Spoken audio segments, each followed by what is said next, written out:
வணக்கம் சார். என்ன பேர் சுவிஸ்டன். ஓகே, தமிழ் தானே நீங்கள்? தமிழே பேசலாமே. ஓகே, இந்த உங்களோட ஸ்பெஷல் டே, பர்த்டே என்ன? அப்போ உங்களுக்காக ஸ்பெஷலாக கிஃப்டெல்லாம் அரேஞ்ச் பண்ணியிருக்காங்க. ஸோ யார் அரேஞ்ச் பண்ணியிருப்பாங்க, என்ன கிஃப்ட் வந்திருக்கும், ஐடியா ஏதாவது இருக்கா? யார் அனுப்பியிருப்பாங்க? யானு யார் அவங்க? சொல்லுங்க பரவாயில்ல. கேர்ள் ஃப்ரெண்ட் ஷூராக அவங்க தானே? கூட உங்களோட வேலை செய்கிறவங்களோட ஃப்ரெண்ட்ஸ் அவங்க யாராவது அரேஞ்ச் பண்ணியிருந்தா ஒரு வேலை அவங்கள தான் இருக்கும். 100%. ஓகே, அப்போ என்ன கிஃப்ட் வந்துருக்குன்னு பார்ப்போமா? ஓப்பன் பண்ணுங்கள்.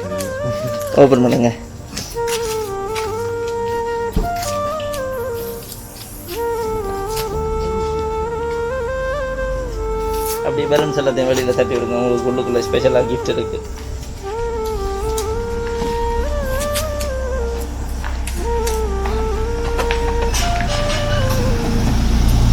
ஓகே, ஹாப்பி பர்த்டேன்னு விஷ் பண்ணி உங்களுக்காக ஸ்பெஷலாக வந்து ஒரு கார்டுக்கோ அதோட ஒரு ஸ்பெஷல் கிஃப்ட் ஒன்று இருக்குது. என்னவா இருக்கும் உங்களுக்கு தெரியலையா? நீங்கள் இப்படி சொல்லலாமா? மற்றவங்க சொல்லலாம், நீங்கள் இப்படி சொல்லலாமா? சரி, ஓப்பன் பண்ணி தாருங்க. ஒரு சும்மா ஃபைனலாக ஒரு சின்ன கெஸ்ஸிங்கில் என்னவா இருக்கும்? ட்ரெஸ் ஏதாவது இருக்கும். சரி, ஓகே.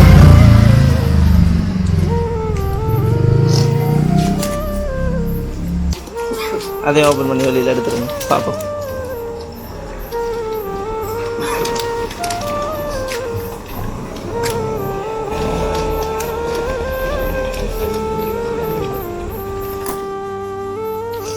அதை எடுத்து வெளியில் பாருங்கள், உங்களுக்கு சைஸ் கரெக்டாக இருக்கா அந்த மாதிரி.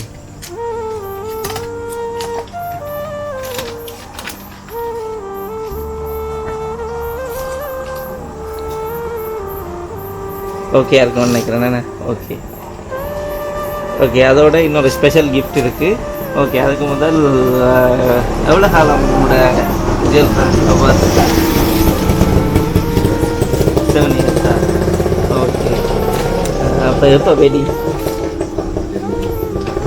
யோசிக்க இல்லையா? ஏன் இப்படி சொல்கிறீங்க? இப்போ தான் சின்ன. அது சரி, ஓகே. அப்போ இன்னும் ஃப்யூச்சரில் நிறைய விஷயம் இருக்கு. ஆனால் அப்போ அது வரைக்கும் வெயிட் பண்ணணும் தானே. அப்போ அடுத்த ஸ்பெஷல் கிஃப்டையும் பார்த்துருவோம்மா. இன்னைக்கு கொடுங்க.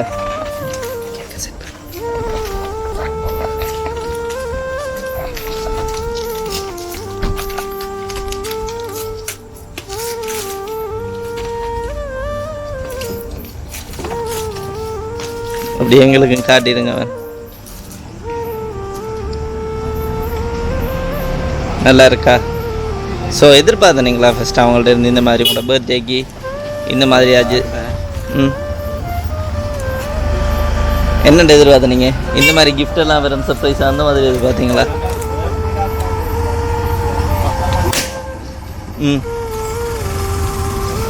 சொல்ல வார்த்தை வரையில போல்.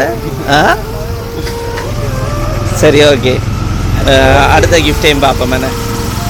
ஓகே, உங்களுக்காக ஒரு ஸ்பெஷல் கேக் உண்டு. அதே நான் அவங்க நிறைய ஃபோட்டோ இருக்கு. இந்த ஃபோட்டோ மெயினாக ஃபோட்டோ சொன்னவங்க ஏதாச்சும் ஸ்பெஷலாக இந்த ஃபோட்டோவில் அவங்களும் தான் கேட்கணுமா? அவங்களுக்கு இந்த ஃபோட்டோ தான் ரொம்ப பிடிச்சிருக்குன்னு சொல்லியிருந்தாங்க. ஸோ இது மட்டும் இல்லாமல் இன்னொரு விஷயமும் வந்து உங்களுக்காக ஸ்பெஷலாக சொல்லி விட்ருக்காங்க. ஸோ அதை நீங்களே வாசித்து பார்த்துருங்களேன்.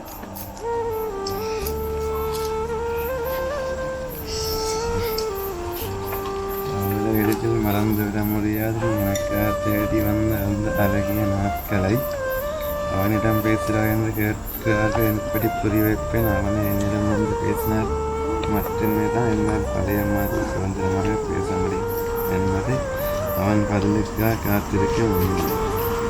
ஓகே, அப்போ நீங்கள் வந்து முதல் மாதிரி இப்போ அவ்வளோ க்ளோஸ் இல்லையா, அவ்வளோ பெருசாக பேசுகிறது இல்லையா? ஸோ நீங்கள் பழைய மாதிரி எப்போ பேசுவீங்க? ஸோ அதுக்காண்டி வெயிட் பண்ணிகிட்ருக்காங்களா? அப்போ பேசுவீங்களா? அப்போ என்ன ஏதாச்சும் மிஸ் அண்டர்ஸ்டாண்டிங்கா, ஏதாச்சும் சண்டையா, வேலை பிஸியானே? அப்போ அதனால ஒன்றும் செய்யலை. அது சரிதான். கேக் நல்லா இருக்கா? ஓகே, அப்போ கேக் கட் பண்ணிடுவோமா? Okay. Happy birthday to you, happy birthday to you, happy birthday dear hubby, happy birthday to you, கபின்னு சொன்னது நான் இல்லையா, உங்களோட அவங்க தான் அப்படி சொல்லி படிக்க சொன்னவங்க. ஓகே, கேட்க கட் பண்ணுங்க, உங்களோட ஃப்ரெண்ட்ஸுக்கு கொடுங்க.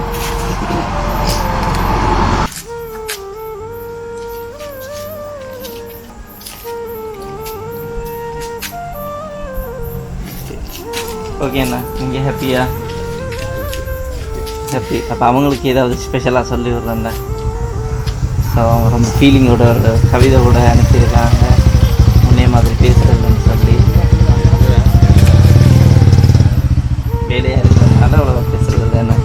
மற்றபடி உங்களுக்கு சர்ப்ரைஸ் ஓகே, ஹாப்பியா? எதிர்பார்க்க இல்லையாண்ணா?